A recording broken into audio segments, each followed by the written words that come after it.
So, as a therapist, my main specialty really is family work. I work with a lot of teenagers. I do a lot of parenting stuff, parenting styles, parenting dynamics. Truth be told, a lot of times when parents bring in a struggling teenager, frankly, a lot of the time it is the product of a dysfunctional parenting style or parenting approach. The punitive parent, for example, punitive parents that just punish, punish, punish. The really strict ones, they create sneaky kids. They create rebellious kids. It's difficult to see those dynamics because those parents struggle the most with taking feedback. When it's like this, it's clear that your parenting style is not working for you. But no, you're wrong and we're right. That doesn't always happen, but often does. But in this video, I'm going to talk about the role and challenges of step parents, of being a step parent. And before I get into that, make sure you check out the description below. If you like my content, I'd really appreciate it if you would hit the tip jar. If you would, send me a little bit of gratuity, it would help me keep content like this going for free on a regular basis. If you are in a high conflict situation, divorce, custody, go check out the high conflict community on Patreon. You're going to get some really exclusive content, some of my best tips and tricks for dealing with those situations. And if you'd like to submit a viewer question, my email address is in the address below. So let's get to it. The challenges and roles of a step parent. Now, it's tough because there's not really, as far as I know, a good book on this because there's so many different factors in play. For example, how long has that parent been single with that particular child? I've seen situations where there was a single parent with their child and it would remain that way for several years. And when the child is like 8, 9 years old, the step parent gets introduced and it's very, very difficult for the child to adjust sometimes. They don't like this new person. You know, it's like what we had here was working for us, and now you're disrupting things, and it's challenging for the step parent because, it's like they need to try and integrate as a family and find their place in this situation. What the original parent, not the new parent, like let's say you have a parent and a child. Now, and I've seen a lot of situations where that parent will kind of take the stance that my child comes first and no one is going to disrupt that. I think that is a disastrous way to go into a new marriage or a new family situation. Your spouse should always be your primary relationship, and what you will set up is a triangulation situation where the kids can leverage the step parent and separate you two and divide you two. If you're trying to protect your child, if there's this sense that you have to protect your child from this new step parent, from your new spouse, don't get married. Don't do it. You will create an unhealthy dynamic and a splitting situation, a triangulation situation going on, and that marriage is going to end in disaster. I've seen it many times. So you really have to be careful treating the step parent like you have to protect your children from them. Again, if you feel like you have to protect your kids from the new parent, from your new spouse, why are you married? Don't do it. That's dysfunctional. Okay, that's super dysfunctional.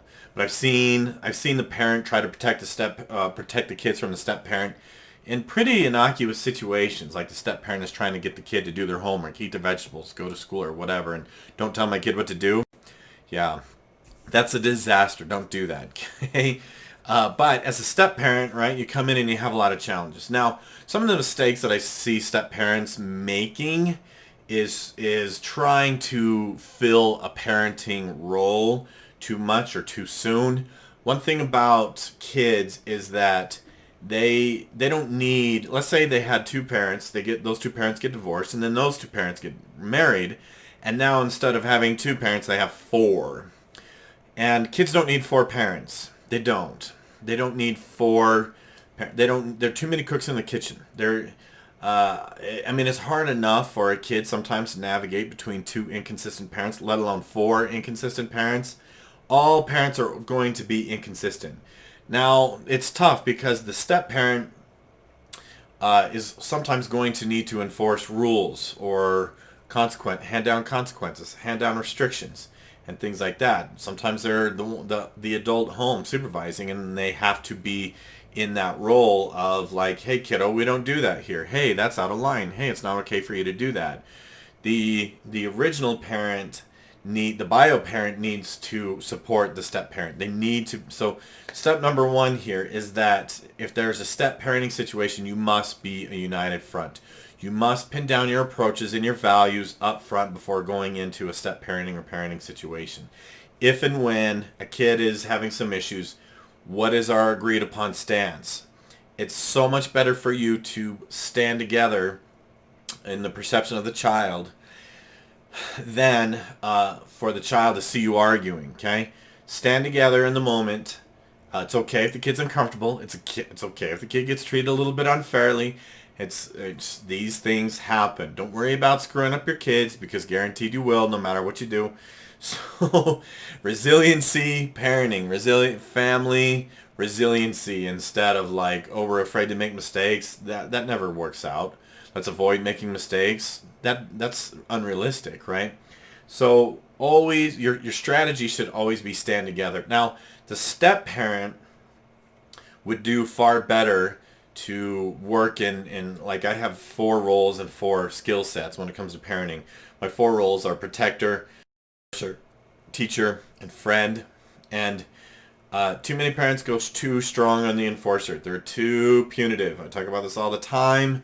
Find other tools in the toolbox. Stop punishing. But 2, the step parent ought to go heavy on teacher and friend. Heavy on friend first. Just relate to the kid. Just be a person. Don't try to impress the kid. Teenagers especially, they can see right through you. Be yourself. Be authentic. But if you're trying to get this kid's approval, then they're going to leverage that against you, because they're going to try and vie for position.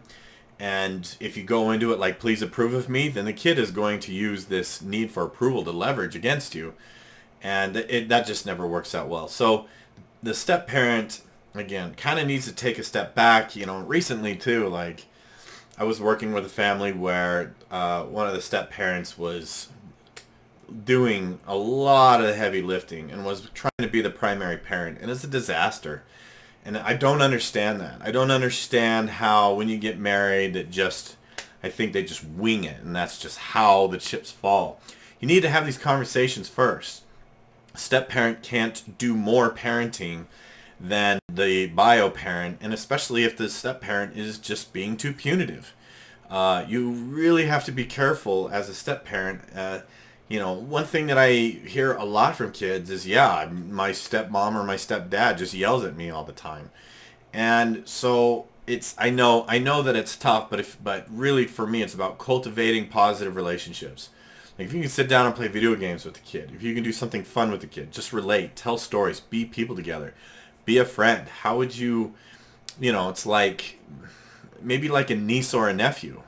Right? Do you have really good relationships with your nieces and nephews where it's like you're a healthy adult, but you're not in a parenting type role with them?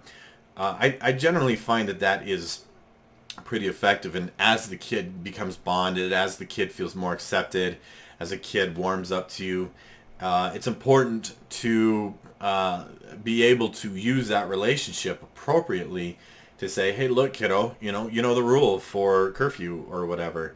And you broke the rule, you know what the consequence is moving forward, right? And so it is a very, very tricky dynamic. And if what you're doing isn't working, you have to make some adjustments. Like, especially the punitive type parents, it's like, well, yelling and punishing isn't working. We definitely need to do more of it. And again, these are the parents, man, that they are the hardest ones to give feedback to. We can clearly demonstrate that this approach does not work. It is creating disastrous results. And there's a reason why there's so much chaos and fighting. And you try to tell these parents, like, hey, we got to find some new, more effective approaches to dealing with these issues and approaching these problems. And the punitive parents are, no, I'm right. They look at more lenient parents that have better relationships as being bad parents, even though, I don't know, they tend to get better results. Relationships get results.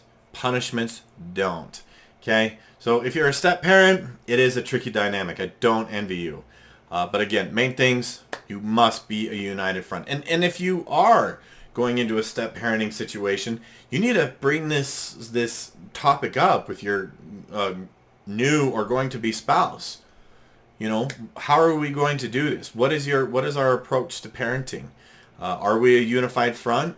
Do you feel the need to protect your child from me? Again, I see this all the time where it's like protecting the kid from what? Eating their vegetables? The bio parent can often get in the way of some of those dynamics. But again, it's a really tricky situation. It's a really tricky dynamic. There's no book on it. But again, my thing, again, be a united front. Go heavy on friend. Go heavy on teacher. Try to treat the kid more like a niece or a nephew. For the most part, defer to the bio parents to make the decisions.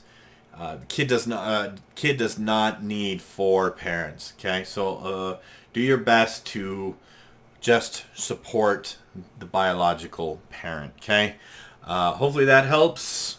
Thanks for watching. We'll see you next time.